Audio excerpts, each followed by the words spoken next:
Vikramshila IAS coaching institute 14 बीघा ऋषिकेश। भारतीय संविधान राज्य व्यवस्था कर रहे थे हम लोग। आज करना है हमने संपत्ति, संविदाएं, अधिकार, दायित्व, बाध्यताएं और वाद, यानी property, contracts, rights, liabilities, obligation and suits. ठीक है, तो भारतीय संविधान के भाग 12 में हैं हम। किसमें?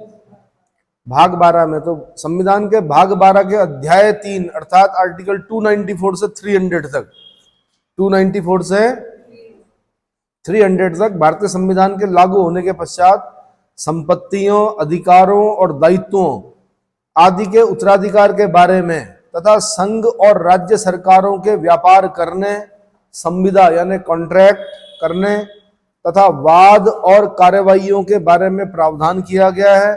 आर्टिकल 300A संपत्ति के अधिकार के बारे में, ये तो पता ही है आपको आर्टिकल 300A के बारे में, है ना। 300A आपको पता है कि पहले जो मूल अधिकार थे वो 7 थे। 7 मूल अधिकारों में से एक मूल अधिकार जो संपत्ति का मूल अधिकार था उसको हटा दिया गया 44वें संविधान संशोधन अधिनियम सन 1978 के द्वारा। ये भी क्वेश्चन पूछता है कहाँ पर था संपत्ति का अधिकार, तो 19(1)(f) में था, आर्टिकल 31 में था।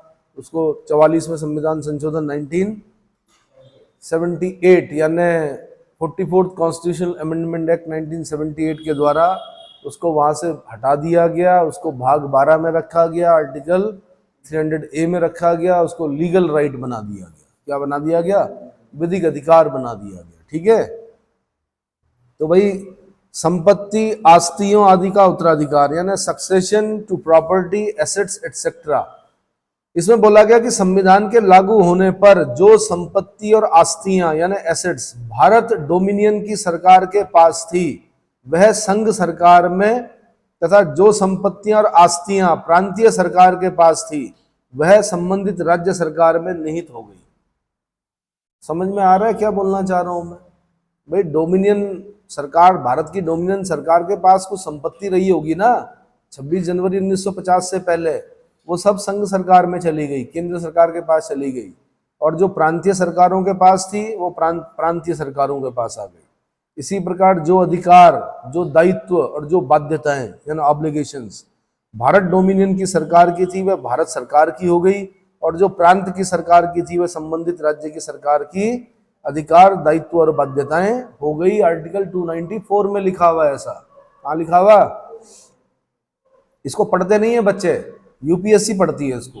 यूपीएससी में पेपर बनाने वाले जो होंगे वो ढूंढ के कहीं ना कहीं से क्या करेंगे, कुछ ऐसा क्वेश्चन एक पॉइंट वहां से दे देंगे जो आपको नहीं पता होगा, जिसकी वजह से आपका क्या पूरा क्वेश्चन गलत हो सकता है। ठीक है, थोड़ा ध्यान रखिए इसमें। उल्लेखनीय है कि देशी राज्य में निहित संपत्ति और आस्तियां भी संघ सरकार में निहित किया गया, तथा देशी राज्यों के अधिकार, दायित्व और बाध्यताएं भी किसको? संघ सरकार को सौंप दी गई। किसको सौंप दी गई? प्रदान कर दी गई संघ सरकार को। प्रिंसली स्टेट्स, कौन? छोटी छोटी जो प्रिंसली स्टेट्स थी। ठीक है, उसके बाद एक हेडिंग के अंतर्गत पढ़ना हमने राजगामी या व्यपगत संपत्ति का उत्तराधिकार, सक्सेशन ऑफ एस्टेट और लेप्स प्रॉपर्टीज। ठीक है, संविधान के लागू होने पर ऐसी संपत्तियां जो राजगामी एस्टेट होने से, व्यपगत यानी लैप्स होने से, अथवा स्वामी विहीन यानी बोना वैकेंशिया होने से उत्पन्न होंगी यदि वह किसी राज्य में स्थित हैं तो उस राज्य सरकार की तथा किसी अन्य दशा में संघ सरकार की संपत्ति समझी जाएंगी। आर्टिकल 296 में लिखा हुआ। कहाँ लिखा हुआ? अरे भाई इधर के उधर, उधर के इधर हुए, काफी चीजें इधर से उधर गई ना। कुछ पाकिस्तान भागे, कुछ पाकिस्तान से इधर आए।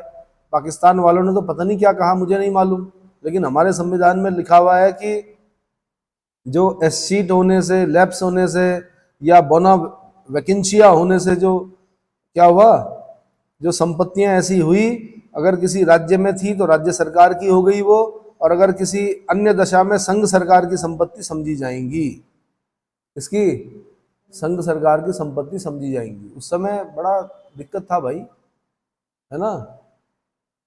बड़े बड़े जमींदार थे लोग, 2-2 हजार हेक्टेयर भूमि थी, उन पर बड़े बड़े महल थे। किसके होंगे वो महल? किसका होगा? तो राज्य का होगा। आज भी तो होता है बेनामी संपत्ति, बड़ा मुद्दा होता है, ये पता है? बेनामी संपत्ति मतलब जिसका कोई उत्तराधिकारी ही नहीं है संपत्ति का, किसकी होगी वो? सुना है क्या? अरे बेनामी संपत्ति मतलब जिसमें कोई उत्तराधिकारी नहीं है, वो किसकी होगी बताओ? हाँ, राज्य की होगी, अभी भी होती है।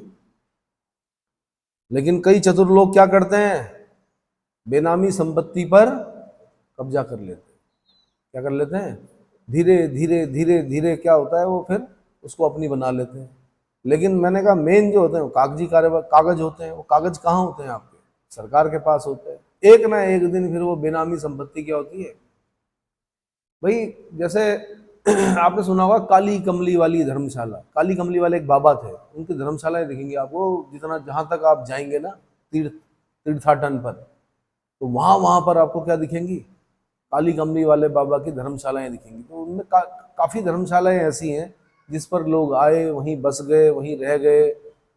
3-3 पीढ़ियां कट गई उन लोगों की। क्या हो गई? 3-3 पीढ़ियां कट गई। तो फिर क्या हो गया, एक तरह से ये माना गया कि उन्हीं की है।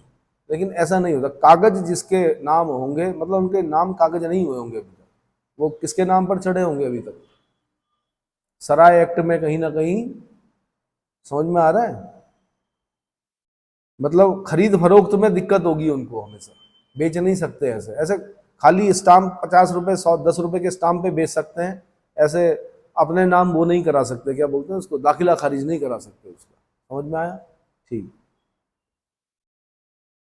संविधान के लागू होने पर ऐसी संपत्तियां जो राजगामी होने से या व्यक्तिगत होने से या स्वामी विहीन होने से उत्पन्न होंगी, यदि वह किसी राज्य में स्थित राज्य सरकार की तथा किसी अन्य दशा में संघ सरकार की संपत्ति समझी जाएंगी। आर्टिकल 296 में लिखा हुआ किसी संपत्ति के राजगामी होने से तात्पर्य है किसी व्यक्ति के निर्वसियत और बिना वारिस के मरने पर संपत्ति का राज्य में निहित होना।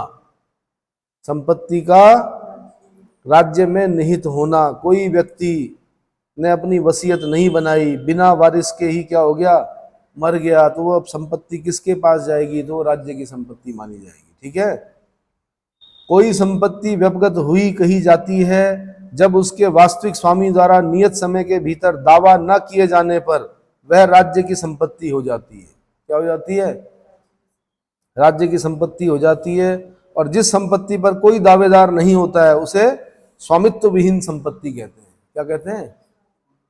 स्वामित्व विहीन संपत्ति कहते हैं। ठीक है। इसका मैं एक एग्जाम्पल दूंगा, क्लास के बाद समझाऊंगा, कुछ पर्सनल एग्जाम्पल है, तब आपकी समझ में आएगा क्या होता है। ठीक। अगला हेडिंग पढ़ना हमने, राज्य, क्षेत्रीय, सागर खंड आदि की मूल्यवान चीजें, यानी valuable things with in territorial water. Territorial water, राज्य, क्षेत्रीय सागर। ये भूगोल में भी पढ़ा था आपने कि क्षेत्रीय सागर किसे कहते हैं, है ना। क्षेत्रीय सागर खंड क्या होता है, अगर उसमें कोई मूल्यवान चीज है तो वो किसकी समझी जाएगी, पढ़ा था। 24 nautical mile, 12 nautical mile, 24 nautical mile, कुछ पढ़ा था ऐसा। 200 नॉटिकल माइल।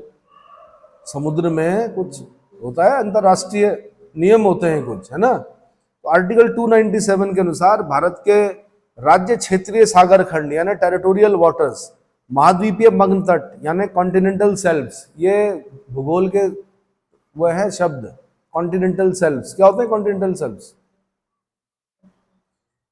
हाँ जी।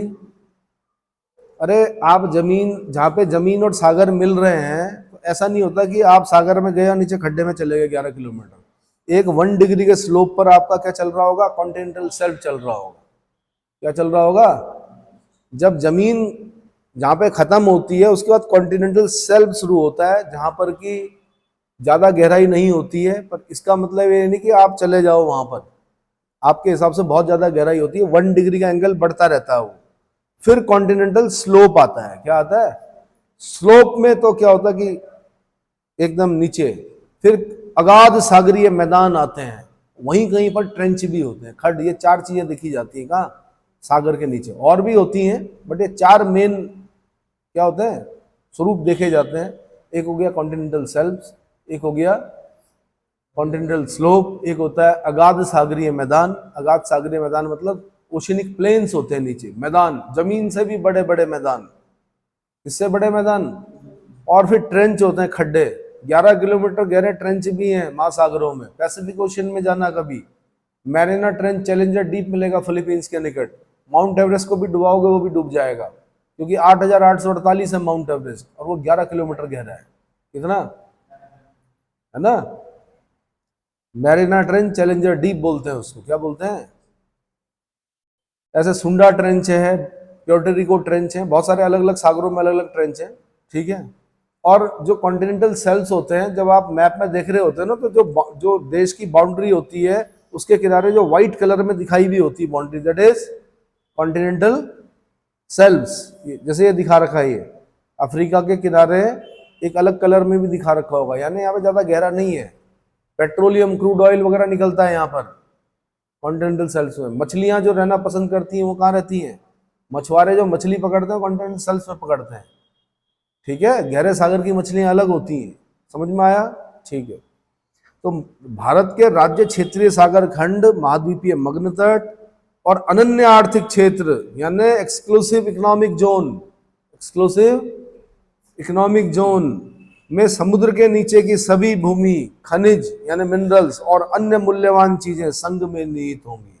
किसमें निहित होंगी?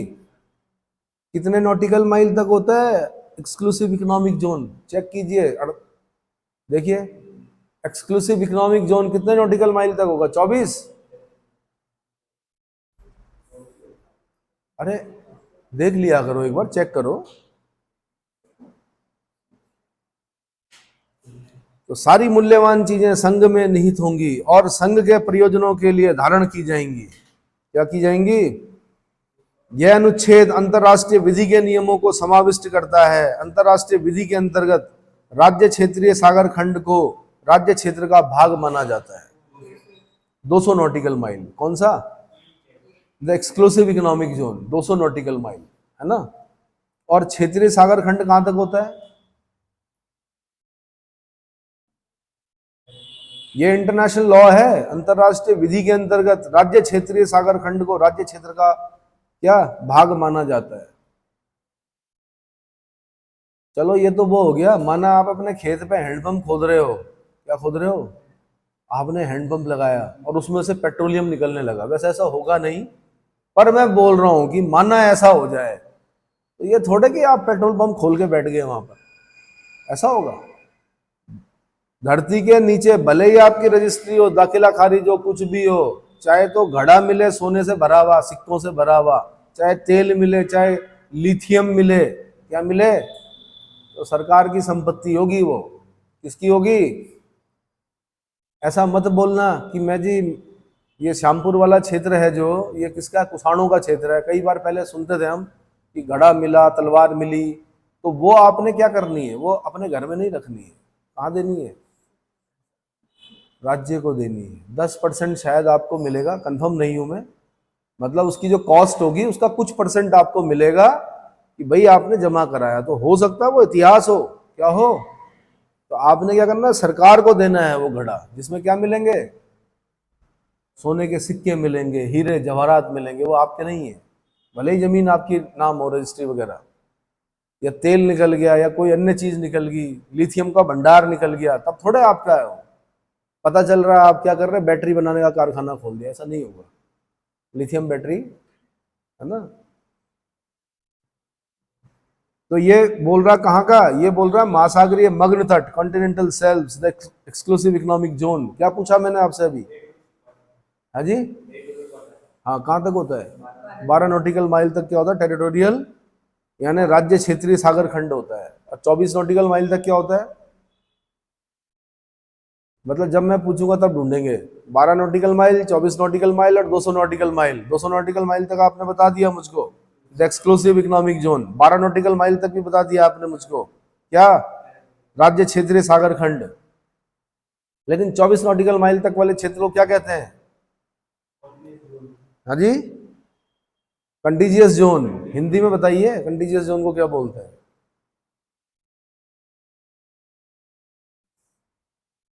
पेपर में दिखेंगे भाई क्वेश्चन, ये क्या दिखेंगे? क्वेश्चन दिखेंगे।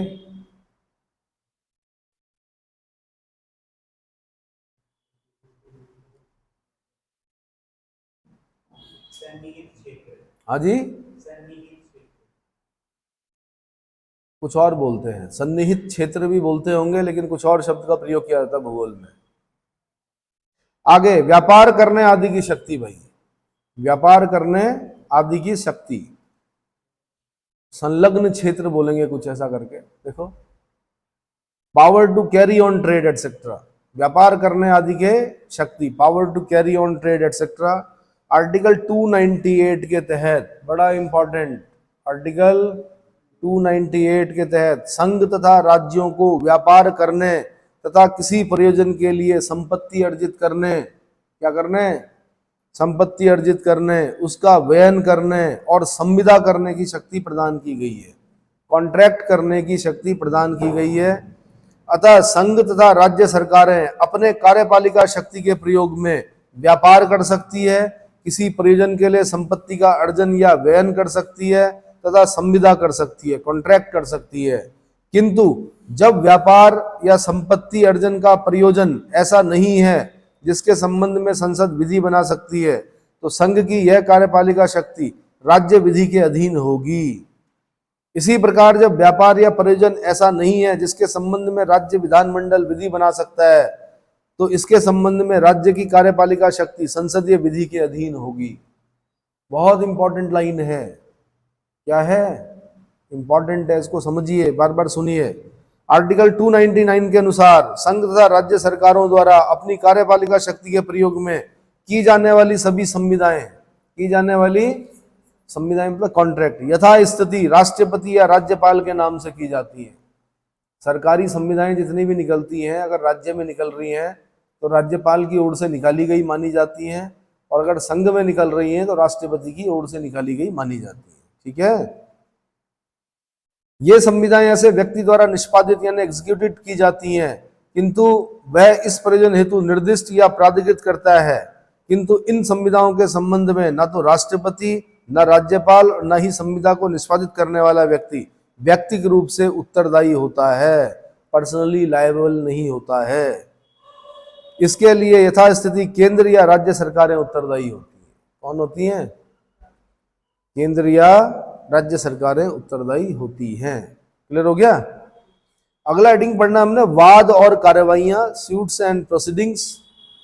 राज्य सरकार या सरकार के विरुद्ध संस्थित किए जाने वाले वाद या कार्रवाइयां, वाद या कार्रवाइयों के बारे में प्रावधान आर्टिकल 300 के तहत दिया गया है। इसके अनुसार भारत सरकार द्वारा उसके विरुद्ध कोई वाद भारत संघ के नाम से तथा किसी राज्य सरकार द्वारा या उसके विरुद्ध कोई वाद उस राज्य सरकार के नाम से संस्थित किया जाएगा। इस प्रकार आर्टिकल 300 के तहत भारत संघ तथा राज्यों को विधिक व्यक्तित्व प्रदान किया गया है। अगर मैं क्वेश्चन बनाता तो मैं यहां से क्वेश्चन बनाता कि भारत संघ और राज्यों को विधिक व्यक्तित्व किस आर्टिकल द्वारा प्रदान किया गया? Answer article 300।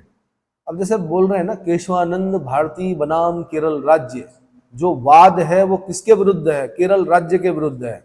तो केरल राज्य को वहां पर विधिक व्यक्तित्व बना दिया गया, जबकि केरल क्या राज्य है, लेकिन क्या हो गया, एक तरह से विधिक व्यक्तित्व। यानी केशवानंद भारती ने केरल राज्य पर क्या किया? केस किया, पूछा उनसे, तो केशवानंद भारती बनाम केरल राज्य। गोलकनाथ बनाम पंजाब राज्य, गोलकनाथ बनाम, गोलकनाथ व्यक्ति का नाम है लेकिन पंजाब अपने आप में राज्य है, लेकिन क्या हो गया, विधिक व्यक्तित्व बन गया आर्टिकल 300 के तहत। इसके तहत भारत संघ वाला केस बताओ कोई। इंदिरा साहनी, भारत संघ पर था केस, बोलो। भारत संघ पर अगर केस होगा तो भारत संघ लिखा जाएगा, वहां पर क्या लिखा जाएगा? तो भारत संघ क्या है? विधिक व्यक्तित्व बन गया, आर्टिकल 300 के तहत ये अधिकार दिया गया। क्लियर हो गया भाई? उसके बाद भाई सबसे इंपॉर्टेंट संपत्ति का अधिकार, वैसे मैं बता चुका हूं कि 1901 में था, आर्टिकल 31 में था, 44वें संविधान संशोधन अधिनियम, हाँ जी, सन 1978 के द्वारा 1901 और 31 को निरसित कर दिया गया, रिपील कर दिया गया, उसको 300A में रखा गया, भाग 12 के अध्याय 4 के 300A में रखा गया और उसको विधिक अधिकार बना दिया गया। क्या बना दिया गया? संपत्ति के अधिकार को कानूनी अधिकार का दर्जा प्रदान कर दिया गया। 300A के अनुसार कोई व्यक्ति कोई व्यक्ति विधि के प्राधिकार यानी अथॉरिटी ऑफ लॉ से ही अपनी संपत्ति से वंचित किया जाएगा, अन्यथा नहीं। किससे?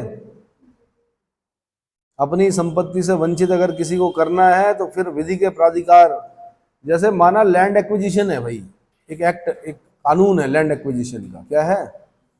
अब आपकी संपत्ति है, अब हाईवे बनना है, क्या बनना? 4 लेन का हाईवे बनना है, आपका मकान आ गया बीच में, तो आपको क्या दिया जाएगा? मुआवजा दिया जाएगा। अगर आप गांव में हो तो 4 गुना, सर्किल रेट का 4 गुना, और अगर आप शहर में हो तो सर्किल रेट का 2 गुना आपकी सहमति मांगी जाएगी। उसमें भी क्या होता है कि जब बहुत सारे लोग कई बार क्या आ जाते हैं, बहुत बड़ा एक गांव आ जाता है, तो गांव के लोग फिर अपनी मांगे रखते हैं सरकार के समक्ष, फिर बातचीत के दौर शुरू होते हैं। क्या होते हैं? उत्तराखंड में देखा गया है, कुछ गांव ने क्या किया कि बोला गया भाई यहाँ से सड़क ले जानी है, पूरा गांव नहीं जी पहले सरकारी नौकरी दो। अरे भाई कहाँ से दें सरकारी नौकरी? ऐसे थोड़े दी जाती है तुम्हारे गांव से सड़क जाएगी तो सरकारी नौकरी मिल जाएगी। काम मिल जाएगा, रेलवे का प्रोजेक्ट है, काम मिल जाएगा, पैसा मिल जाएगा, सरकारी नौकरी कहाँ से दे? तो फिर नहीं माने तो फिर सरकार ने अपना क्या कर दिया? चेंज कर दिया नक्शा। उन्होंने कहा नहीं मान रहे, ओके ठीक है। तो पैसे से भी गए, माया मिली न राम, ना तो नौकरी मिली ना पैसा मिला, और लैंडस्लाइड के एरिया में, मतलब ऐसे जोन में है कि बिल्कुल जैसे बोलते हैं कभी भी नीचे आ सकता है गाँव। तो सरकार तो ये कह रही थी ना कि भाई हटाओ इसको, मैं नाम नहीं लूंगा यहाँ पर, कहाँ की बात कर रहा हूँ। तो ऐसी मूर्खताएं नहीं करनी चाहिए। कई बार सरकार अगर कुछ कर रही है तो अच्छे के लिए करती है। अगर सड़क लेके आ रही है तो हर गांव में एक व्यक्ति ऐसा होगा जो जेसीबी के आगे लेट जाता है। ऐसे व्यक्ति का विरोध किया जाना चाहिए। वो आपके गांव का क्या कर रहा है? विकास रोक रहा है। सड़क आनी चाहिए गांव में, ठीक है ना? तभी रिवर्स माइग्रेशन होगा भाई। हाँ, अगर सेंसिटिव, इको सेंसिटिव जोन है, अगर कहीं पर जंगल, बहुत बड़ा जंगल क्या हो रहा है आपका, बांज का जंगल कट रहा है, तो फिर वहां पे विरोध कीजिए। फिर तो बन जाइए गौरा देवी। क्या बनना है फिर? चिपको वुमेन बन जाइए। अगर दूसरा विकल्प है, रास्ता है अगर दूसरा, तब जंगल मत कटने दीजिए, ठीक है? तो कोई व्यक्ति विधि के प्राधिकार, अथॉरिटी ऑफ लॉ से ही अपनी संपत्ति से वंचित किया जाएगा, अन्यथा नहीं। क्लियर हो गया? यहां विधि से अभिप्रेत है संसद या राज्य विधानमंडल द्वारा बनाई गई विधि। अतः किसी व्यक्ति को उसकी संपत्ति से कार्यपालिकी आदेश से वंचित नहीं किया जाएगा। किससे? कार्यपालिकी आदेश से वंचित नहीं किया जाएगा। आर्टिकल 300A के तहत किसी व्यक्ति की संपत्ति अर्जित किए जाने का प्रतिकर देने के संबंध में कोई प्रावधान नहीं दिया गया है। अतः यदि किसी व्यक्ति को बिना प्रतिकर दिए उसकी संपत्ति से वंचित किया जाता है तो उसे विधि के तहत कोई उपचार प्राप्त नहीं है। संपत्ति का अधिकार अब मूल अधिकार नहीं है, इसलिए कोई व्यक्ति उसके प्रवर्तन के लिए आर्टिकल 32 के अधीन उच्चतम न्यायालय में आवेदन नहीं कर सकता, और न ही आर्टिकल 226 के अधीन उच्च न्यायालय में ही जा सकता है। ठीक है? यह अधिकार नागरिकों तथा अनागरिक सभी व्यक्तियों को उपलब्ध है। नागरिक और अनागरिक सभी व्यक्तियों को उपलब्ध है। क्लियर हो गया? ठीक। अगला है भाई व्यापार वाणिज्य आदि की स्वतंत्रता। व्यापार वाणिज्य आदि की स्वतंत्रता, freedom of trade, commerce etcetera. ठीक है? इसको मैं, कितने मिनट हुए? ठीक है, इसको बता देता हूं मैं। 226 से अधीन उच्च न्यायालय में ही जा सकता है, सॉरी 226 से उच्च न्यायालय में जा सकता है, 32 के तहत उच्चतम न्यायालय में आवेदन नहीं कर सकता। 226 से उच्च न्यायालय में जा सकता है, 32 से उच्चतम न्यायालय में नहीं जा सकता। यह अधिकार नागरिक तथा अनागरिक सभी व्यक्तियों को उपलब्ध है। ठीक है? अब है भाई व्यापार वाणिज्य आदि की स्वतंत्रता, freedom of trade, commerce etcetera. Freedom of trade, commerce etcetera. भारतीय संविधान का भाग 12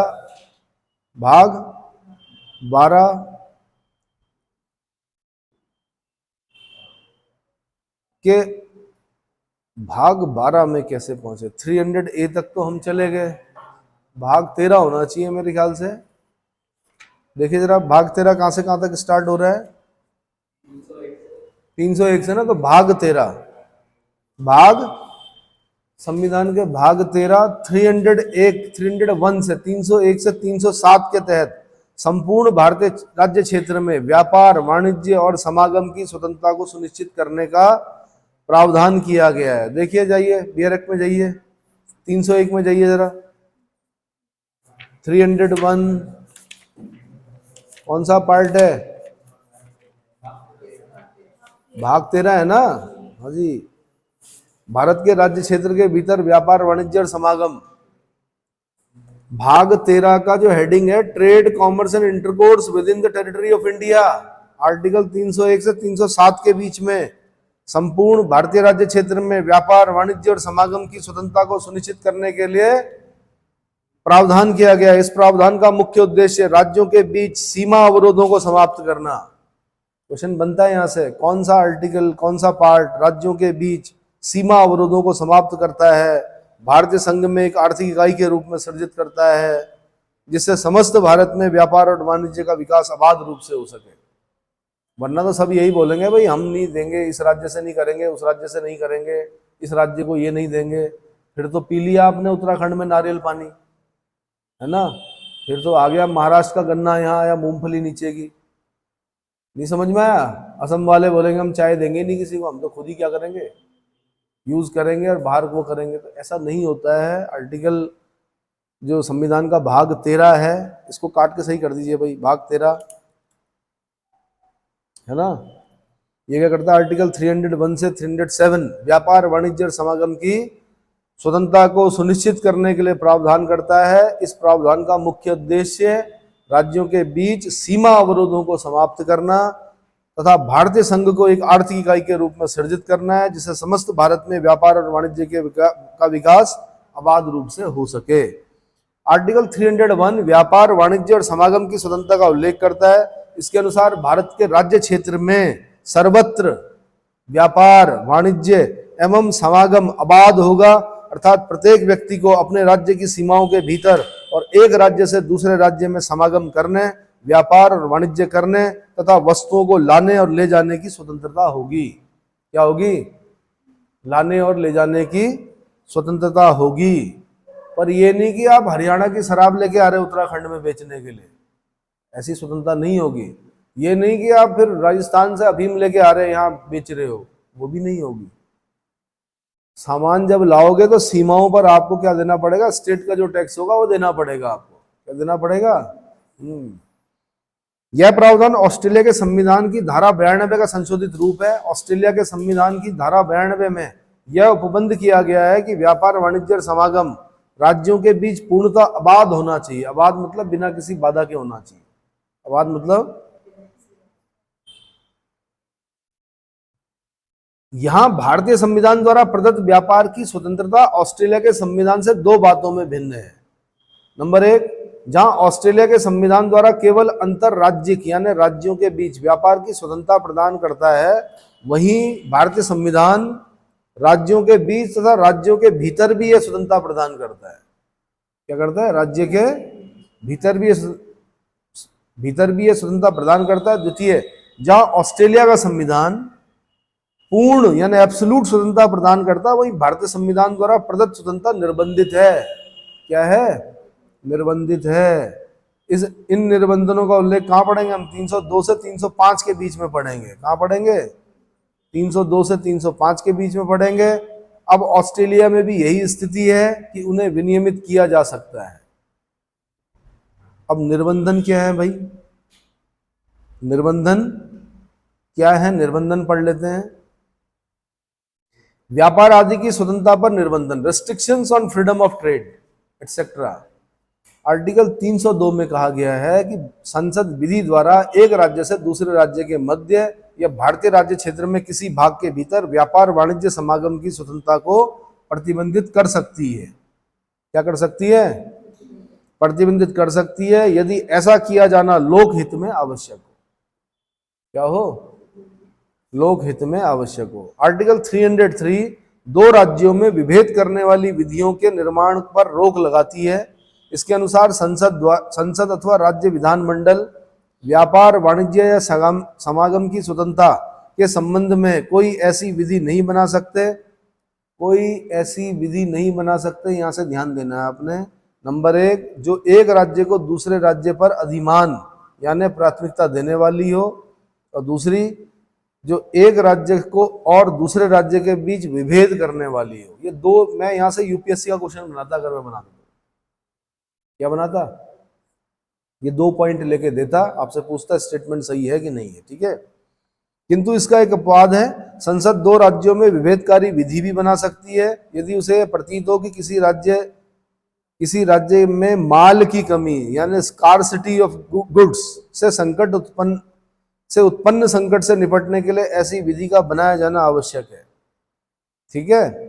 व्यापार वाणिज्य समागम की स्वतंत्रता पर 304 के उपबंधों द्वारा 2 और निर्बंधन लगाए गए हैं। इसके अनुसार राज्य को विधानमंडल विधि द्वारा नंबर 1, किसी अन्य राज्य या संघ राज्य क्षेत्र से आयातित यानी इंपोर्टेड माल पर ऐसा कर लगा सकता है जो उस राज्य द्वारा स्वयं उत्पादित वैसे ही माल पर लगता है। मैंने कहा ठीक है, आप कोई चीज लेके आ रहे हो दूसरे राज्य से, लेकिन आपको उस पर टैक्स देना पड़ेगा भाई, क्योंकि उसी तरह का माल यहाँ पर भी। एक छोटा सा एग्जाम्पल दे रहा हूँ, शराब है, जैसे उत्तराखंड सरकार बना रही है माना, ठीक है, और आप बाहर से लेके आ रहे हो दूसरे स्टेट से, और बिना टैक्स दिए क्या कर रहे हो, बेच रहे हो, तो वो क्या है, कानूनन अपराध है। क्या है, अपराध है, आपको पकड़ा जाएगा। क्या किया जाएगा, केस चलेगा आप पर, आबकारी एक्ट लगेंगे आप पर, ठीक है। आती हैं, इस राज्य में भी आती हैं, विदेशी भी आती हैं, अन्य चीजें भी आती हैं, लेकिन क्या टैक्स देकर आती हैं। यहाँ पर क्या देकर आती हैं, टैक्स देकर आती हैं, तब बिकती हैं। ये नहीं कि आपका ट्रक है तो आप लेके गए, आपने कहा यार कौन से राज्य में सस्ता मिलता होगा, और जल्दी अमीर बनने की चाह में क्या हरियाणा से उठाया और बिहार में जाके बेच रहे हो, और जहां जहां प्रतिबंधित है गुजरात में जाके बेच रहे हो, और लोगों को बता रहे हो कि मेरा क्या है, बड़ा काम है, मैं मतलब एक स्टेट से दूसरे स्टेट में क्या करता हूँ। पकड़े जाओगे, क्या हो जाओगे, टैक्स लगा सकता है भाई राज्य। क्या लगा सकता है, टैक्स लगा सकता है। दूसरा, उस राज्य के साथ या उसके भीतर व्यापार वाणिज्य और समागम की स्वतंत्रता पर ऐसे युक्तियुक्त निर्बंधन अधिरोपित कर सकता है जो लोक हित यानी पब्लिक इंटरेस्ट में आवश्यक हो, किंतु ऐसा निर्बंधन अधिरोपित करने वाले विधेयक राष्ट्रपति की पूर्व सहमति, पूर्व अनुमति से ही विधानमंडल में प्रस्तुत किया जा सकता है। क्लियर हो गया। आर्टिकल 305, इनको जल्दी से, मैंने कहा बच्चे पढ़ते नहीं है, आपने ध्यान देना है क्योंकि काम का है। अब कितना पूछेंगे भाई मूल अधिकार से, कितना पूछेंगे डीपीएसपी से, अब थोड़ा कॉन्स्टिट्यूशन के अंदर जाके पढ़ना पड़ेगा ना। हाँ, 305 एक व्यावृत्ति कारक सेविंग उपबंध है, अर्थात वह विद्यमान विधियों की रक्षा करता है, वह सभी विद्यमान विधियों को और राज्य के एकाधिकार को बंद करने वाली विधियों को संरक्षण प्रदान करता है और उन्हें इन आधार पर आक्रमण से बचाता है कि 301 का उल्लंघन करती है। एक पढ़ना है हमने अंतरराज्यिक वाणिज्यिक प्राधिकारी यानी इंटरस्टेट कॉमर्स अथॉरिटी, आर्टिकल 307, बड़ा इंपॉर्टेंट।